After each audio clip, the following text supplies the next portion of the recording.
Welcome to the Summit Series with Ari Melber. Today we are joined by one of the most accomplished moguls in the industries of music and culture. Scooter Braun is behind so many well-known artists, from Justin Bieber to Ariana Grande to J Balvin, one of Time's 100 most influential people in the world, and many other things. Thanks for being here. Thanks for having me.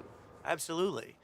You have a record of identifying value that other experts didn't see. You've done that with artists, you've done it with investments. How do you do that? I would love to tell you that I have like some special touch or some formula. I can tell you I would probably say it's a combination of luck um, and just a gut. Sometimes I just get a feeling in my gut that it's almost like falling in love. When you're going out there and they say, "How do you fall in love?" And you can't just walk out to the supermarket and fall in love. It just shows up when it shows up and you feel it. And I think that that's happened to me many times in my career. um, where I've been able to feel something and say, this is special, identify something's missing in the market. I know what to do here. A lot of people use conventional wisdom or what the experts say, and then they work within that.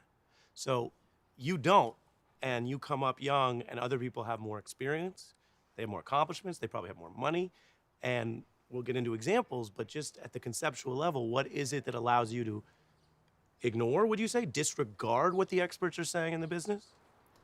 Um, Look, I think the entertainment business is very youth driven. So I'm 40 now, and each year that goes by, I think I'm the first one to admit maybe I'm getting slowly and slowly out of touch in certain ways. Right now, we still have it. We're still having a lot of success in new acts, old acts, in different genres of entertainment and investments. But I'm relying more and more on really great, brilliant people on our team. Um, what I can tell you is it was more of a concept of why not me? Why not us? Um, when I was younger, my father would talk to me about not being intimidated. And you've heard, I'm not the most conventional, as you said. So people would say, imagine everyone naked. But I never did that because someone might have a great body and I imagine them naked. That's very intimidating. Yeah, it kind of throws you off. Yeah, it throws me off. But my dad, I'm sure you've never heard this before in an interview. My dad told me to imagine everyone is on the toilet just like you, Right, because they're a human being. human being. And when you imagine someone who you're supposed to be intimidated by sitting on a toilet, having the same experience you have on a toilet, you aren't intimidated anymore. You see the humanity in that moment, and I kind of went through life with that idea that we're all equal, we're all the same.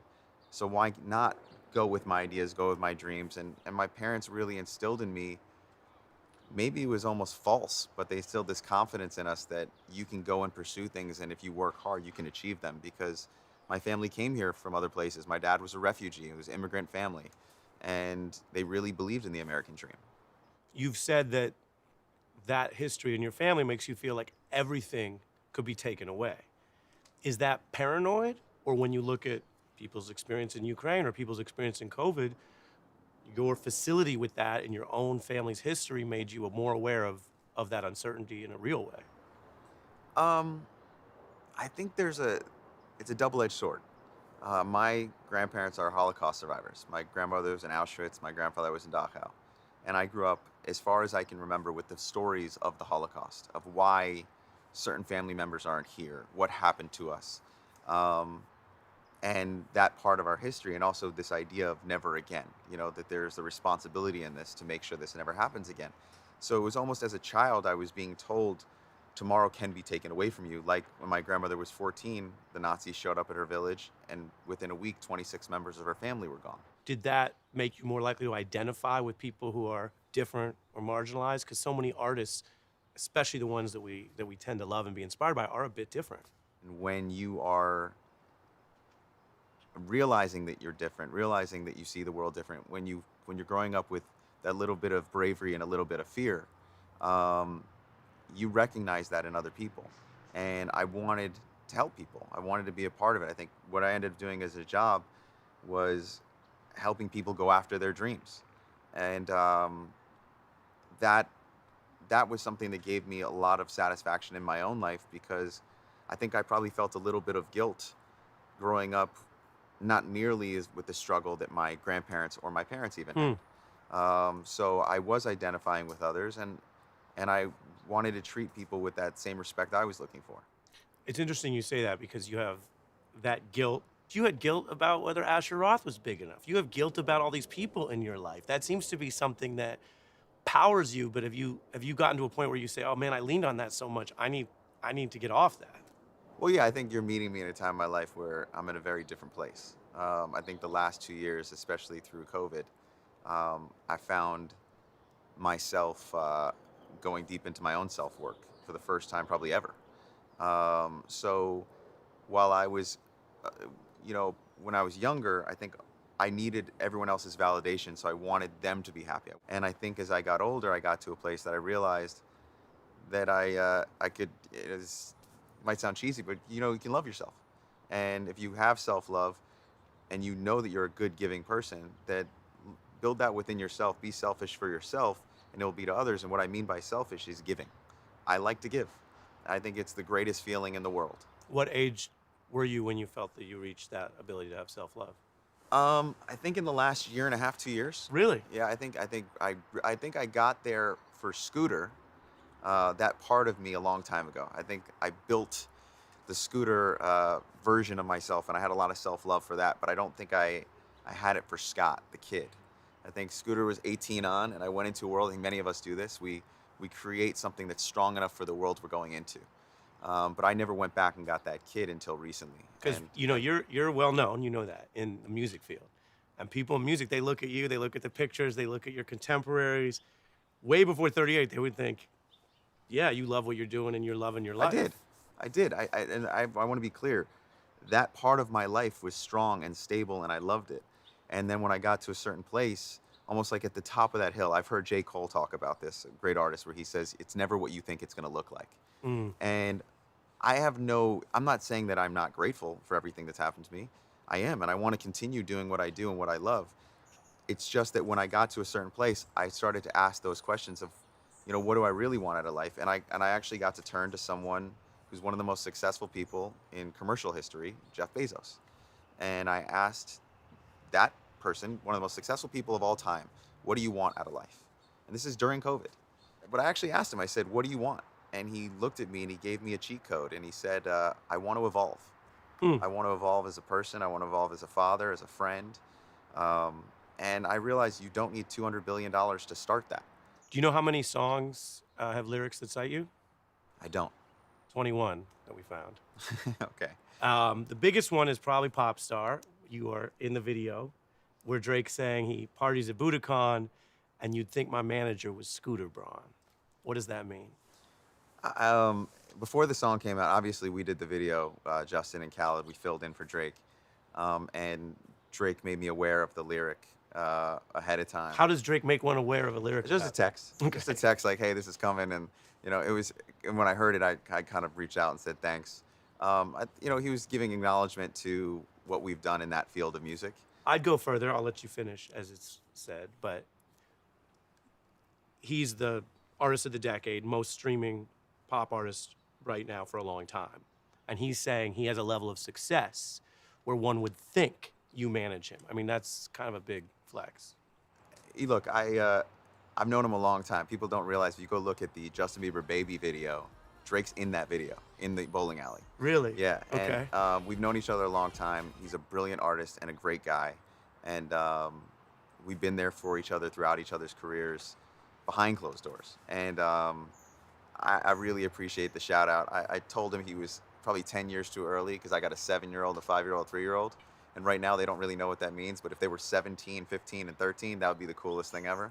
So I was like, it's just too early to make me cool to my kids. Yeah, and the video takes Justin Bieber, who we'll talk about, who you launched, and looks at him as the quintessential pop star, but he's lip syncing the Drake lyrics. Is that a nod to how big Justin remains in our minds, or is it also almost kind of a self-parody about what it means to be a pop star today? I think it's a little bit of both. I think Justin is that pop star for this generation. And he's a really brilliant artist who's shown he can go to every single genre.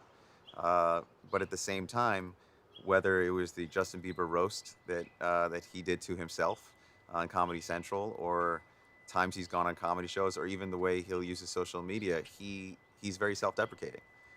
So I think he had fun with that one, and they're two friends from Canada, so it worked out well. Yeah, Canada Love. Khaled was the big winner in that one. Look, you're pushing me on this idea of like it's a flex or it's a nod to you, and to me, I still feel like the kid in Atlanta, Georgia, at 19 who had big dreams and wonder if anyone's going to listen to these ideas. And when yourself or friends might kind of push me to acknowledge what's taken place in my life, I always like to remind myself of I read a book when I was 19 about David Geffen, and it made me say, okay, I want to do this. He was this very famous manager and executive and went on to do all these things in entertainment. And he gave me some really great wisdom. He said, in 100 years, no one's going to remember me, so they sure as hell won't remember you. Don't have an ego. And I think that's right. I think there's always going to be another person. There's always going to be the next person who does this, the next person who does something no one's ever seen before. And I think you don't go through life trying to be remembered for your name. I think you try to go through life leaving it better than you found it, making an impact, and understanding that in 100 years, no one's going to remember me. That's okay. The contrast for you, though, is you do have more prominence and notoriety than other people behind the scenes in music. And you seem very strategic. So the question becomes, do you use that not only for yourself, but for your artist? Does it help that Scooter Braun is a name? Because you could probably tick off 5 other people that might be involved, but don't have the prominence, certainly not the social media following that you have. Diddy used to catch flack for being out front back then. And in real time, you are bigger than that compared to your artists now. When I was in Atlanta, there was a group that was huge at the time, and they had a manager who had worked really, really hard and put together those careers. And funny enough, he was doing a party with Diddy, and I was a party promoter back then. I was young. I think I was 20 years old or something. And one year, he had a party where him and Diddy were on the bill together. And the next year, that group broke up, and it was just Diddy. And I thought to myself, I need to be able to build a brand that's sustainable beyond that so that I can even lift up the artists if I need to. And I started to build the company brand. And along the way, what ended up happening where my name got out there, Scooter's easy to remember, Justin started talking about it in interviews. People would say, who discovered you? And they'd say, Usher. And Usher was a part of the story. He'd say, no, Scooter. And people started saying, who is that? And then we started kind of building, brands that way. But like I said, double-edged sword. I'm pushing you on, is it an edge? If you're doing business or pitching an artist, which you don't have to do anymore, is it an edge?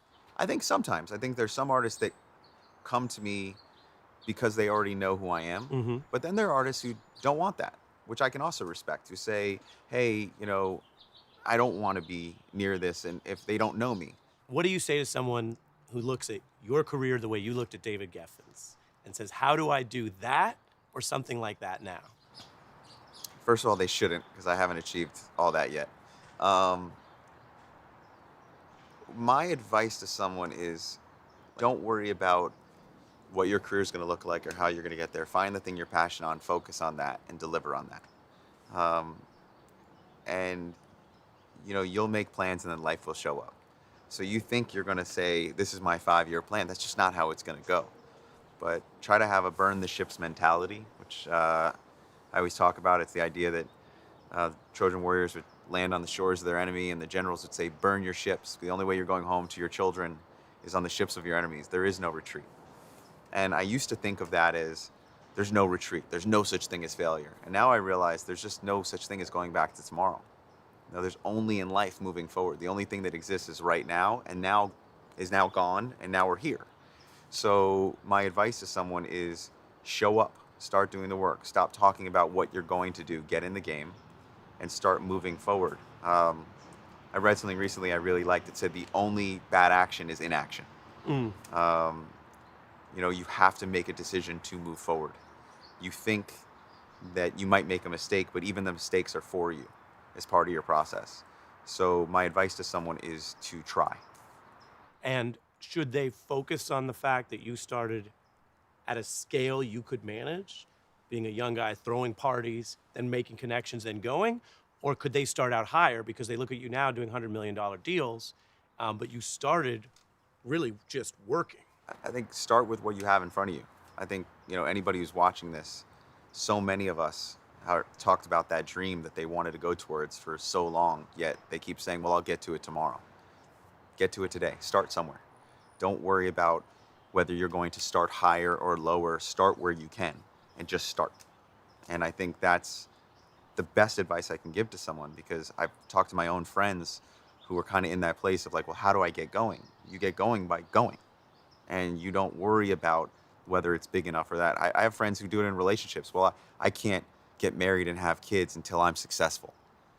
Well, you're saying that, but then you're going to become successful, and your excuse is going to be, I don't know how to meet someone who knows me for me. Like, if you want that in your life, move forward towards that, and stop making excuses why you can't begin the journey. With Justin Bieber, you discovered, launched, faced industry-wide rejection at first, and then went on to really tell his story in a new way. And it connected with him, obviously, but also something about your storytelling, from the internet to the way you brought him out to people to this film that was such a big hit, tells us something about how you tell stories. This is a little bit from the film. We put Justin in a van and on airplanes. He just got focused on what we had to do. There's not a DJ that can say they have not met Justin Bieber. And he won people over. Yeah. Wow. That was nice, man. Justin Bieber, do Acapella. not forget That us, was nice. bro. Don't forget us. He started twittering. I'm going to be at this radio station. I'm going to be at this radio station. First 20 kids, then 40 kids, then 100 kids, then a couple hundred kids started lining up outside of these radio stations to just get a glimpse of him. And they started to play his record.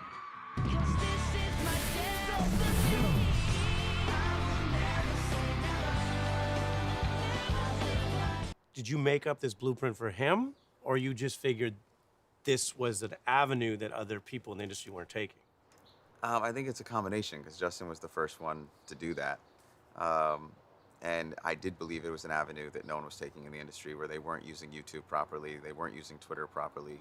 I'm only smiling because Justin's now 28, and he was 14, 15 when those clips were going on. And to think it's been over a decade, and to see where he is now and the career he's had and the career he continues to have, I'm just very proud of him. So I'm kind of like having that proud, papa smile almost. Like, it's really remarkable, because I don't think anyone's ever grown up the way he's grown up. I mean, it's 7 billion people on the planet. All the people before him, all the other stars, never had social media. So he was growing up with social media, a solo artist, the most followed person throughout his entire adolescence on Google, on Twitter, on Instagram, and all these different things. No one in the history of humanity ever grew up like that. And he was able to get to the other side, and I think that's a testament to him.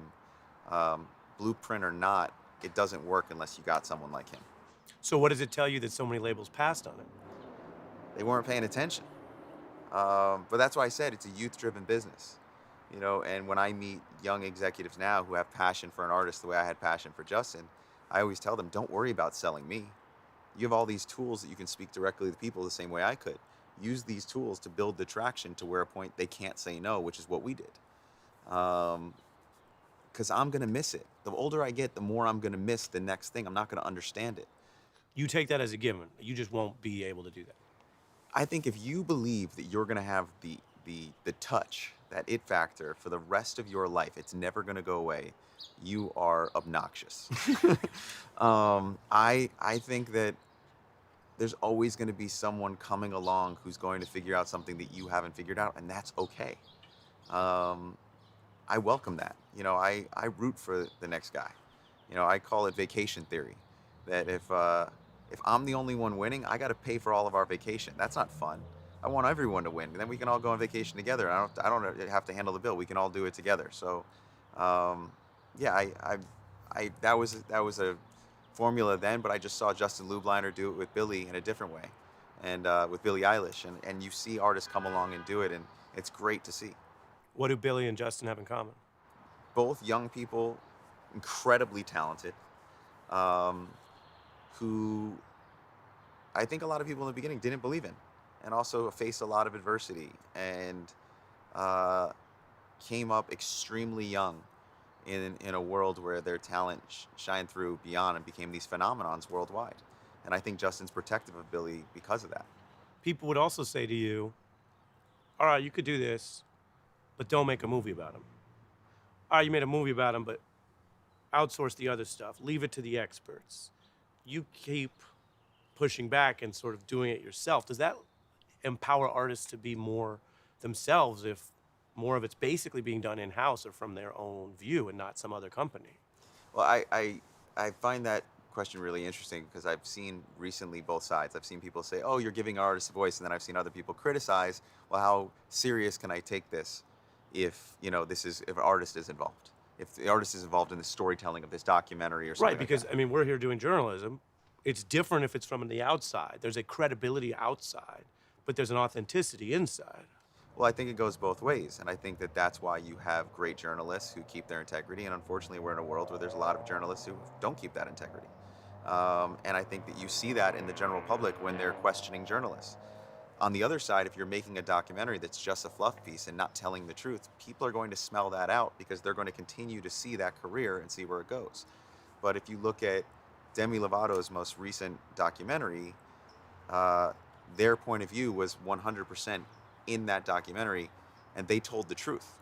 And at the end, Demi was saying, I believe in this kind of sobriety, and we were saying, well, we don't necessarily agree. And then later on, Demi addressed it and said, I now believe something different. But at the time, that documentary was very real and very exposed and brutally honest to a point. It made some people uncomfortable. And I think that sometimes an artist isn't necessarily going to give you that brutal truth unless they're allowed to be involved in the story process. And you have to find a filmmaker who they can trust. So this is interesting because everything you just said is about creativity and truth. But you're at the end of the day, you're the business guy. No one's going to work with you if you don't handle the business really well. But what you're talking about would seem, or tell me if I'm wrong, to be above and beyond just the business bottom line. And that interplay you're talking about in that film is the same with where we see you with J Balvin, and you're showing the debate. You're not showing the finished product and saying, isn't he great? Look what he did. You're actually honestly showing that back and forth, which for some people in his country or based on the politics, they might criticize that and say They it did. should have been obvious up front what to do. Yeah, they did. So how do you do that as the business guy, or is that the wrong read on you? I think it's the wrong read. I'm a firm believer in what I call authentic marketing. I think if you tell the truth in today's world, if you really expose what's happening, if you really give the bottom line of who these people are, you're going to have more of a long-term career. I mean, if you look at it today, with streaming, we have a la carte music. You can go on and you can listen to anything in the world in your pocket right now. But if I name to you platinum selling artists of albums, you can tell me their story. You can say Katy Perry came from a Christian background and broke out. You can say 50 Cent, got shot and he went there. You could say Kanye had his accident and, this, that, and the other. And you could say Justin Bieber discovered on YouTube and all the path from there. You could say Ariana Grande. We know so many aspects of her life. You know these people's story. You know who they are.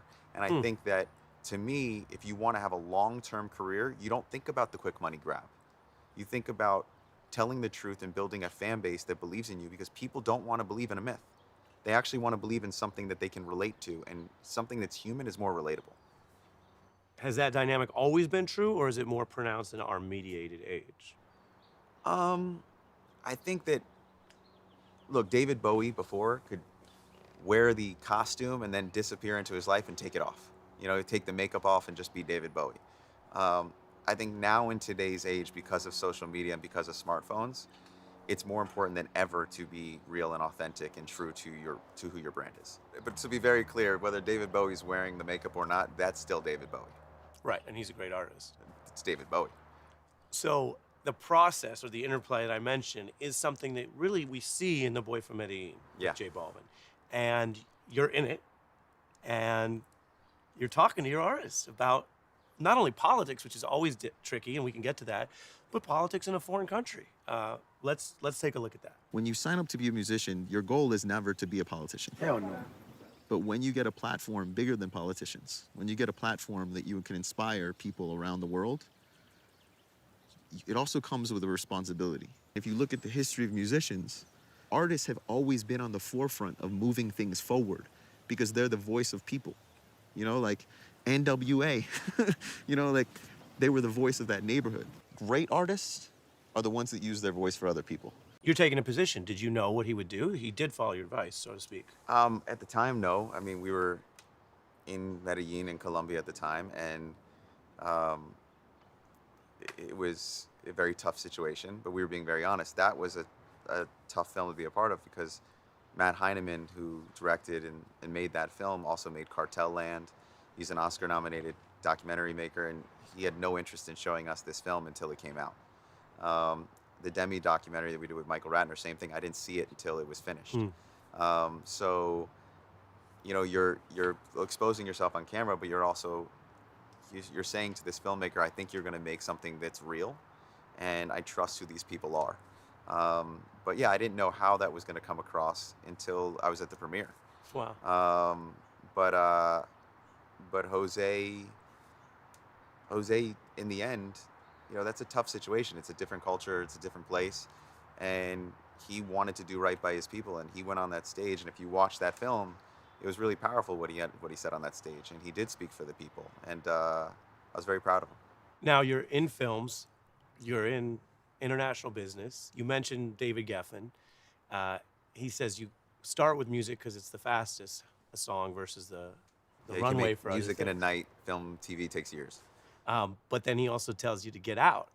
So did you always have the second or later acts planned? I don't know. I mean, my brother Adam, like, he always had, like, when he was younger, he had the 5-year plan. Mine, I was just kind of just going. I always have a plan, but it's more of a pivot plan. I kind of see what's in front of me, and it's like, you know, it's not the long-term chess game as much. It's more as I see what's in front of me and I kind of navigate. So I knew I wanted to do other things. I knew I never wanted to just do, personally, I never wanted to just do music. I wanted to be an entrepreneur. I wanted to wake up every morning and say, what intrigues me, what intrigues our team, what else can we do? Let's push the limits. Because you only get one turn at this life. So I'm just fortunate enough that I've been able to do a lot of things, but I actually really still love the musicians I work with. They are like family, and I am close to them beyond the job. So, and one day I won't be there in that capacity for them. I'm currently reading a book called Mastery, and there's a chapter about apprenticeship, and it says this idea that to the master goes the sword. And eventually, for someone that is the apprentice, they have to kill their master, but the great masters know to let go and let them become their own masters at a certain point. And I think my job is to help these, whether it be an artist or an executive or a business I've invested in. My job is to help, and eventually the goal is for them to go and be able to do it on their own. Um, and and that's my hope for everyone I work with, that they're going to become as capable in every aspect of their life as they should be. So we're talking to Jay Balvin about that political struggle and your comfort or your mastery, to use your word, in some of these fields. I mean, you've guided people through. I said the book says mastery. I'm figuring it out. What would also. you call it? Um, I have a role, and I hope that, you know, one day I might not be in that role, and I hope that everyone continues to win whether I'm there or not. You've also said that as a dad, Donald Trump's leadership was a problem, was an ethical problem. Do you think about him running again? Do you worry about that, or that's not where your focus is right now? I haven't thought about it much. I know if he was to run, he would not have my vote. Um, and I'm not someone who's like completely left wing or right. I'm more of a centrist, actually. Um, but my issue, to clarify what you're asking me, was I don't think the President of the United States should be on television making a speech, and I have to worry about having a moral conversation with my 5-year-old. And to me, I shouldn't have to come in and explain to my 5-year-old, you know, issues of race or anyone who's disabled, and have them ask me questions that normally should come from a bully on a schoolyard, and have those questions actually be because of the comments made by the President of the United States when I left him alone in a room. I'm not okay with that.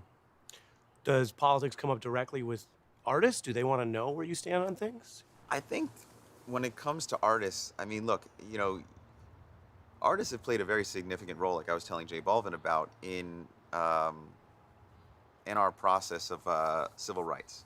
So Sidney Poitier actually funded a lot of Martin Luther King's marches. and played a very large role in helping in those movements. But my belief is if an artist is willing to do the research and educate themselves, then they deserve to have a voice just as much as anyone else. But if they're not going to educate themselves, I'd prefer they not say anything. And by the way, if I am not educated on something, I don't think I should say anything. What do you think about artists weighing in on COVID? I think it depends on the artist. Yeah. There's a lot of artists in the world, a lot of people having different opinions, but it's, it's there's that's very vague, and I don't know how to answer the question. Well, that means you could go any direction. I mean, and I saw NLE Choppa the other day was talking about how often you should have bowel movements, and then That's exciting. hey, that's truth. Yeah, it's true. And then in response, some people were saying, with all due respect, this is a 19-year-old who doesn't have a background in medicine. He Listen, said you should have 5 or 6 bowel movements a day, and that shows that you're healthy. And then a lot of people with more background in the issue said, no. well, I would actually just say if he's able to do five bowel movements a day, good on him. I don't even think I could do that if I tried. It's an effort. Yeah, you never know what's going to happen in a conversation. I didn't know we would get here. I do want to ask you about the big debate about artists owning their own work. Yeah, And you have good relationships with a lot of your artists. correct. You've also had a history with Taylor Swift. We're not going to relitigate all that today. But there is a larger conversation about how artists, under the system of laws and industry practices, get to own their work or not. So I'm very curious to have you react to that issue. And here's a little bit of what she You said. probably don't know this, but most of your favorite artists do not own their work. There was something that happened years ago where I made it very clear that I wanted to be able to buy my music. That opportunity was not given to me, and it was sold to somebody else. And so I just figured I was the one who made this music first. I can just make it again. That means I own it, which is exciting. However you want to approach this, is it fair to say that artists should own some or all of their work, or is it more complicated? I completely understand where she was coming from. I think the Beatles probably felt the same way when Michael Jackson bought their publishing. The person who owned Taylor's masters throughout her career was not myself. And when I was buying a record label, I actually said to that group, at any point, if she comes back and wants to be part of this conversation, please let me know, because I wouldn't do this deal. I was shown an email that's been out public now, where she stated that she had decided to move on from that negotiation and wasn't interested in doing that deal anymore. So I thought at the time, okay, I'm in the clear, let's do this deal. And when I made the purchase, I was excited to work with all the artists who had catalogs there. And I was always open to selling back people their catalogs along the way at a fair market value. And I did present that. I don't speak about this publicly because I think people have said certain things. Those narratives aren't necessarily true. I think there's a lot of facts out there. But at the end of the day, I think artists should absolutely have ownership, and they should play a role. A lot of artists all artists have royalties coming to them from their masters. And if they want an opportunity to buy them, they should have that opportunity, and I'm completely open to that conversation. I will also tell you, though, to have that conversation, you have to have a conversation. You need to be able to sit in front of someone and have dialogue. And what you can't do is say that you want something and then never, ever sit down at the table to have an actual dialogue. And I wish everyone well. And in fact, what I learned from that experience was that I would never do a deal again where everyone wasn't involved and saying, yes, I agree with this deal. I made the assumption that everyone would be excited about us buying Big Machine. And that didn't come to be. So I think that Taylor has every right to re-record. She has every right to pursue her masters. And I wish her nothing but well. And I have zero interest in saying anything bad about her, because I've never said anything bad about her in the past, and I won't start to now. The only thing I disagree with is weaponizing a fan base. The artists I work with have very large fan bases. You don't do that. It's very dangerous. There's people within that fan base who have mental health issues. There's families involved, and I think that's very, very dangerous. And I know the artists that sometimes will weaponize are even the artists who say, I know what it's like to be ridiculed. Mm.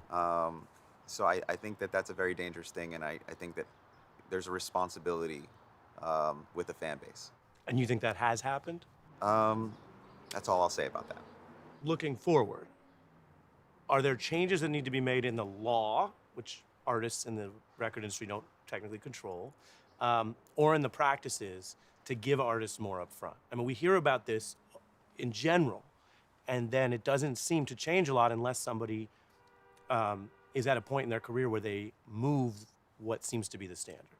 Well, I think our business people, they'll make certain deals, but I think the dialogue that you just presented brought a lot of awareness. Prince talked about it in the past, and you are seeing artists who've decided to keep their masters or make different deals in the very beginning. And you're seeing a lot of very prominent artists now making those deals. So I think there's always progress, and I'm all for it. As we look big picture at your whole life, you've talked a lot about the role of your father. What do you think makes him proudest about you? I'd actually say my mom and my dad. Okay. The thing probably that makes the proudest, I don't want to make any assumptions, but I'll guess, is that I'm still their kid. You know, through all of this, everything that's happened in my life, I'm still their kid, and I'm still a brother to my siblings, and I'm still a cousin to my cousins, and I'm still a friend to my friends. But never forget where you come from, and my grandparents were my heroes, and my grandmother worked in a sweatshop throughout my dad's childhood, and she was my hero. So when I go out in the world and I see someone doing a job, I know my grandmother, she wished she had that job, and she was my hero. So that's somebody's hero. Yeah. You've been generous with your time. I'd love to do a lightning round with you. Sure. Ariana Grande, Kind, talented, generous. Justin Bieber, Coming into his own, leadership, talented, caring. Lil Dicky, Brilliant, loyal, hilarious. Ye or Kanye West, Teacher, visionary, unique. Drake, Brilliant, focused, driven. DJ Khaled, Big ass heart. Jimmy Iovine, Legend, mentor, keeps it real. Clive Davis, Legend. Uber, Game changing. Spotify, Saved a business. Apple Music, Continue to push us forward. Tidal, Quality. Joe Biden, President. Donald Trump. Not the president. Finish this sentence. I can tell someone's gonna be a star when. I can tell someone's going to be a star when I get that gut feeling and they want the mic, The best way to manage an artist is. to be honest. The person I wish I'd discovered is. You. A little interview flattery, I get it. The worst way to manage an artist is. To not think it's your responsibility to care. The one thing I wish I could change about the music industry is. Transparency. I was wrong when. I was wrong when I didn't check with everyone about my movement. I knew I'd made it when. I knew I made it when my firstborn was here. I thought it was over when. I thought it was over when that's a story that I'll go to my grave with. But there's something in your mind. My friends will know, but it's not for the public. Some things you just keep for yourself. Yeah. But you have. People Oh, yeah. have that moment. You have Oh that yeah, moment. I've had it many times. Yeah. But it's I think those are moments that I get to cherish because they've been my greatest lessons. Getting to the other side of those moments are the greatest lessons. Respect. Final three. Failure means. Failure means you're on a pit stop to success. Success means. You're aware. Reaching the summit means. I don't think you ever reach the summit. I think we're all on this journey until one day we're not. I mean, I have to push back. You've been at some summits. I think, like you said, I've been at some summits, and then you find another one, and then you realize, like one of my favorite poems, Ithaca by Kafafi. It's you think you're on a destination to reach Ithaca, but it was never about the destination. It was always about the journey to get there. Scooter Braun, thank you very much. Pleasure. Thanks. Really appreciate it. Absolutely.